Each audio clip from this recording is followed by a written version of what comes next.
جلوم یه آلبوم پر از بچگیم و کپ سرسره، شلوغ ولی آروم تو عکس، دور از قانون دور از ترس، پر فکرای بزرگ دنیای کوچیکم و چشمای درشت. بیا و احساسم کنم قبل اینکه بشناسیم برو.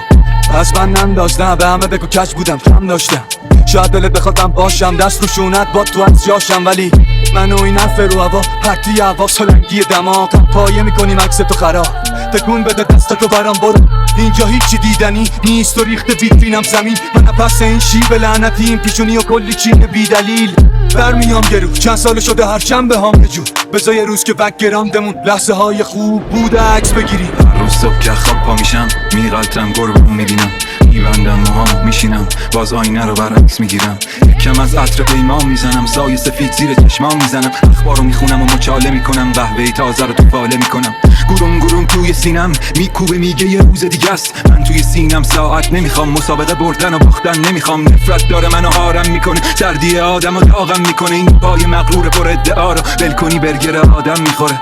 دادستان شهرم خواب، رئیس جمهور وقتم خواب، توی خونمون زندانی تموم لباس و وقتم خواب. آدم میبینی زندانی چیه، نتیجه دروغ و بازی چیه، تو که این همه کفتر رو ساقط کردی کوچه خفاشا واسه چیه. یه روزی همه چی رو ول میکنم وسط خیابون شعر میخونم، اگه کسی بهم گفت داره اشکالی میگم منم یه خطای انسانی. یه روزی همه چی رو ول میکنم وسط خیابون شعر میخونم، اگه کسی بهم گفت داره اشکالی میگم منم یه خطای انسانی. چیه منم همون که خودت زایدی، روزی سه بعد از پیش پایدی، بیت المال و حیف و میل کردی، پولای بیممونو پس نمیدی. خب تو این قافیه و بس که باید برا تو حیف و میل کنم، بیت المال من مقدسه نه مثل تو ولنگ و باز.